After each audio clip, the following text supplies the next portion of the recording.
उसका दर्शन करो। उनको भी उसका दर्शन नहीं। रहो स्वर्गलोक में, लेकिन वो भी वहां दर्शन नहीं पा सकते।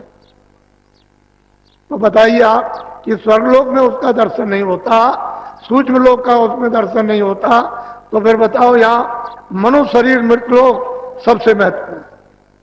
यह स्थान अति उत्तम, इससे बढ़कर के दूसरा अच्छा स्थान कोई नहीं। यह कर्म है, कर्म योनि, और वो सब होगी।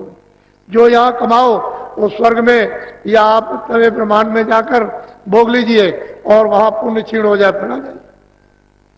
तो आपके लिए तो बड़ा सुलभ है, बड़ा आसान, बिना देखे हुए आपको कोई बता नहीं सकता। तो चीजें सब पहले भी थी, अब भी है, पहले भी लोग प्राप्त करते रहे, लेकिन ऐसा वक्त जमाना एक 50 साल के अंदर आया कि आप ऐसे प्रवाह में इंद्रियों के बह गए स्वाधीन और स्वतंत्रता में कि घर की लकीर तोड़ दी। बच्चों ने, देवियों ने, पुरुषों, समाज की तोड़ दी, जातियों की तोड़ दी, धर्म की तोड़ दी, राजपाट की तोड़ दी, सबकी लकीर। नहीं तो ये पहले सब अपनी अपनी लकीर में रहते थे। तो इसलिए जनता बिल्कुल स्वच्छ और साफ, निर्मल और नेक रहती थी, अच्छी रहती थी, मनुष्य बनकर, और सब में दया थी, सब में रहम था। लेकिन अब तो ये बात सब खत्म हो गई। तो थोड़ा पहले सत्संग सुन लीजिए आप।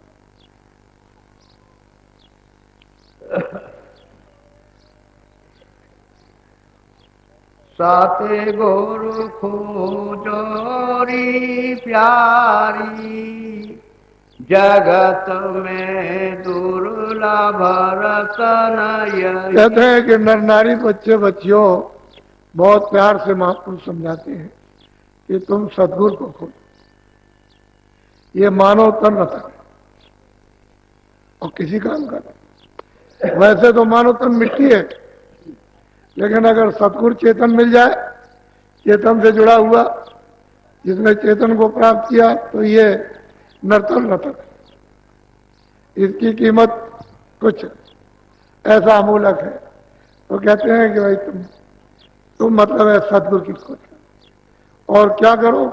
कहते हैं उससे प्रेम करो, तो तुम्हारा ये शरीर रतन अमूलक, और अभी कोड़ियों के बदले में भी इसकी कुछ कीमत नहीं है। तुमको 500 रुपए में खरीद ले, 5000 खरीदे, 200 रुपए में खरीद ले, तुम अपने आप को बिकने को तैयार हो, कोड़ियों के बदले में भी नहीं, और फिर आप किसी में भी नहीं खरीदे जा सकते। कहते हैं ऐसा नर्तन, कहते हैं कि तुम सदगुरु खोजो। ये दुर्लभ मानव शरीर, ये रतन है, इसको बेकार आप मत जाने दो। इसी में बैठ के प्रभु मिलता है, और वही सर्व संपत्ति है, वही सर्वधन है, सर्व सुख है, वही सर्व भंडार है, वही ज्ञान का है। उसी से छुटकारा होगा, नहीं तो ऐसे जन्मते और मरते न मालूम कितने अनगिनत युग बीत गए, अभी तक तो छुटकारा हुआ नहीं। तो बहुत प्यार से वो समझाते हैं कि तुमको करना क्या है। पहले सदगुरु की खोज, कहीं मिले, मुसलमान में मिल जाए, तो मिल जाए, काला हो, सांवला हो, जैसा हो, वो मिलना चाहिए। तुम उसको काला सांवला जात पात का मत देखो। कहते हैं मोल करो तलवार का, पड़ी रहे दो म्यान। अरे म्यान का क्या करते हो? तलवार का मोल, ज्ञान का मोल करो। अरे वो खोल का क्या करते हो? जो काला है, सांवला है, गोरा है, ये सफेद है, ये ऐसा है, वैसा है, कोई गेरू है, कोई लाल है, कोई पीला है, कोई सफेद है, कुछ नहीं। उस ज्ञान का मोल करो। तुमको अपने घर में जाना है, उसका मोल करो। ऐसा सौदा करो कि मानो रतन आपका ये काम में आ जाए और जीवात्मा घर पे वापस पहुंच जाए। बोलो। जिन पर मेहर दया सते गुरु की, उनको दरस दई। कहते जिन पर सतगुरु की दया मेहर दया दृष्टि है, उनको तो दर्शन मिलेगा ही, मिलता है, मिलेगा।